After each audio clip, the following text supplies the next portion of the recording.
masoyana domin a sona yi rai kuna da jiki kamar ana rana haka san misalta a labarin so ni zantana kullum ne tunanina so bai shiga cikin raina lallai in ɓata kaina da tunanin so jikina a takaici yanzu zan furta labarin sahibata da sanar so da ita soyayya jini da hanta. Safiya ta waye je abin sana'ata ina addu'a da mu komai na ya daidaita ta zo abin sana'ata na ba ta sayayyarta hakan na samu labarta ruwan ina ya burge ta na murmusa na kyale ta ina ganin kamar cuta ashe aranta zaɓinta na gaske ni ba cuta ta sallama da ni sai an jima washe gari safiyar gobe sai ga kiranta akan wayata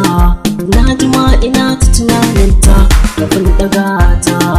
na yi nufin idan na daga da ɓata ranta ashe ba haka cikin ranta tunani ne ya bambanta da ɗan waya da saurarinta ta bayyana mun kalamanta da soyayya a harshenta ta ce da ni za mu ɗan zanta amma in saurari zuwanta da ɗan shiri ina ta jiranta da kwalliya haɗin ɗan gata ta gata nan cikin motarta ta fito gina na hanzarta na taho ta na jira an sata soyayya na shige ranta na bayyana mata sirrina soyayya ita ce zafina da murmushi da kallon ƙauna ta bar ni sahiba ta yi murna tunani da har rana ni da ita mu shige ƙauna ashe za mu yi rabewa sam ni ban tunani ba kullum na ɗan waya na kiranta zam jini kamar da hanta safiyar gobe na yi kiranta ban yi samun ta ba na shige yanayi na daban kamar ku bani ba